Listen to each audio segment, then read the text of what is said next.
Reg, ons gaan nou gou kyk na die uitwerking van die 3 verskillende of die 3 faktore wat ons chemiese ewewig kan beïnvloed. En hoe die ewewig gaan verskuif.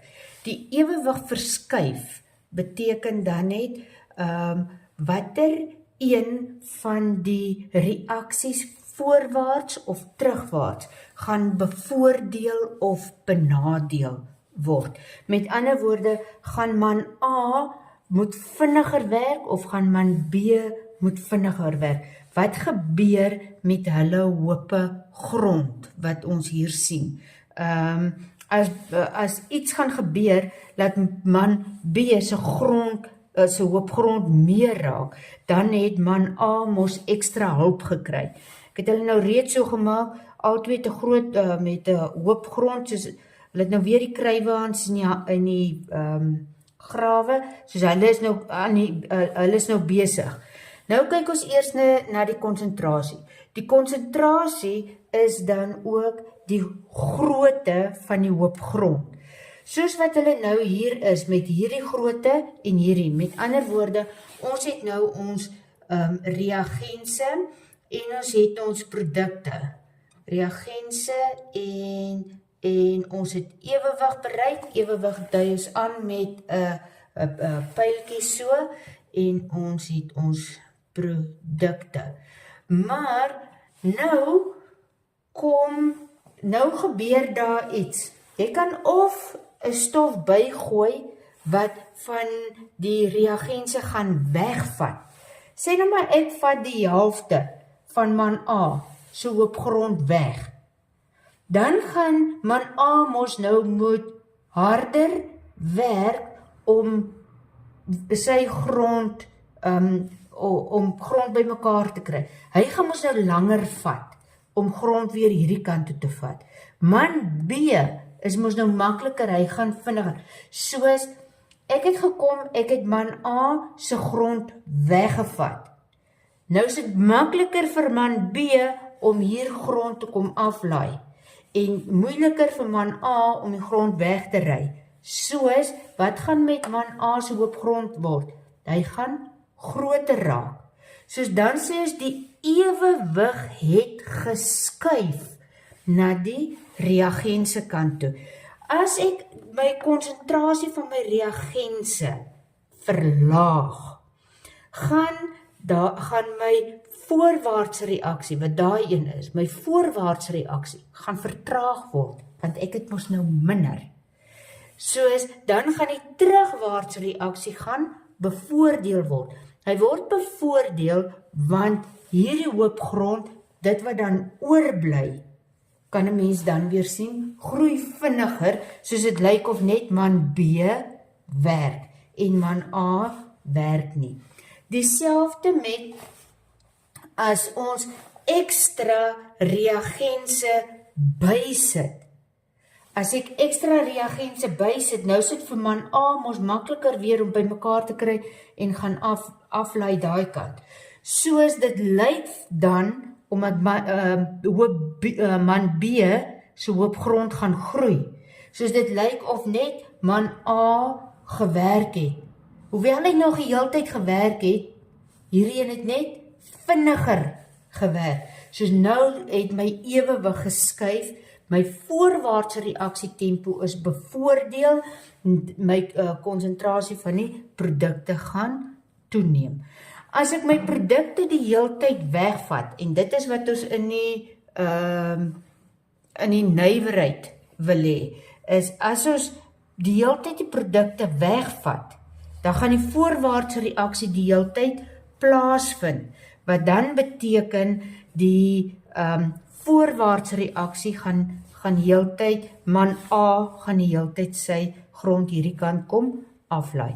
Soos, jy kan jou reagense se konsentrasie verhoog, dan gaan jou voorwaartse reaksie bevoordeel word. As jy jou reagense se konsentrasie verlaag, gaan jou terugwaartse reaksie bevoordeel word.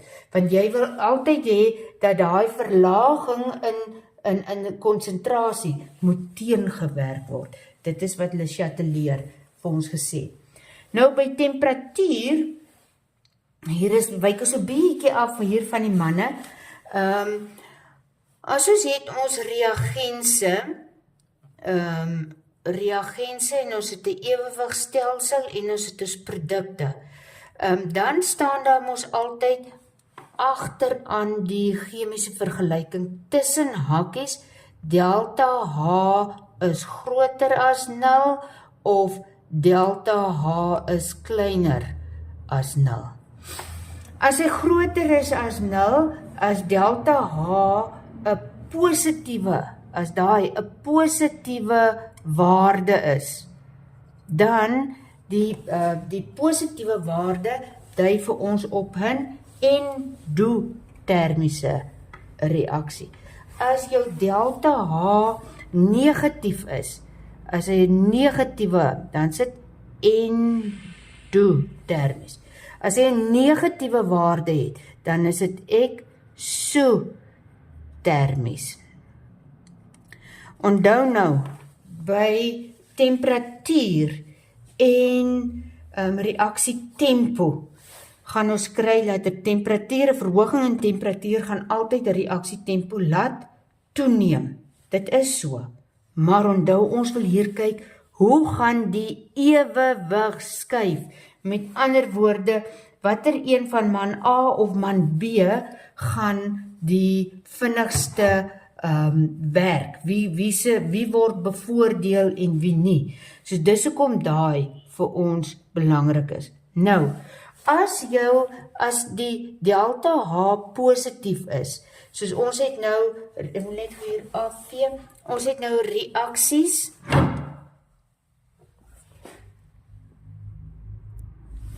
ons het nou ons reaksies hier, ons het dus reagense,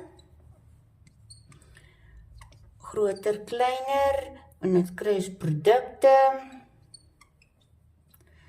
en ek sê vir jou, delta H is 'n negatiewe waarde, dan is dit exo. Dan beteken dit jou voorwaartse reaksie is exo. En jou terugwaartse reaksie gaan dan outomaties endotermies wees. Dieselfde as ons reagense het, reagense en produkte, en ons delta H is 'n positiewe waarde. Dan beteken dit ons voorwaartse reaksies endotermies, soos daai is endotermies en hierdie is exotermies. Dan, omdat dan in hierdie geval, ons voorwaartse reaksie is exotermies. Exotermies beteken ons, hulle gee meer energie vry. Daar word energie gevorm, die reaksiemengsel is warm. As ons dus daai reaksiemengsel afkoel, dan gaan die reaksie mos al hoe meer en meer plaasvind, sodat hy meer hitte kan vorm. Soos 'n verlaging in temperatuur gaan my exotermiese reaksie bevoordeel. 'n Verhoging in temperatuur gaan my endotermiese reaksie bevoordeel. En dan, omdat ons die voorwaartse reaksie bevoordeel by exotermies met 'n verlaging in temperatuur, maar daai reaksie vinniger gaan plaasvind, gaan my terugwaartse reaksie ook moet vinniger plaas word totdat daar 'n nuwe ewewig ingestel word. Want sien, dan gaan ek mos my konsentrasie reagense gaan weer toeneem. Dieselfde hier. My endotermiese reaksie, dan moet ek my reaksiemengsel met die heeltyd energie van buite af kry. Soos as ek energie van buite af, byvoorbeeld soos hitte, dan gaan my reagense, my voorwaartse reaksie plaasvind en my konsentrasieprodukte gaan toeneem. want dis 'n endotermiese reaksie.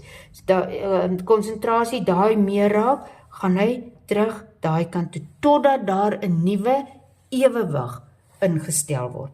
Hier, oral gaan die verandering net wees, totdat daar 'n nuwe ewewig ingestel word, by die temperatuur. Soos, as dit 'n eksotermiese reaksie is, verlaging in temperatuur. 'n endotermiese reaksie is 'n verhoging in temperatuur.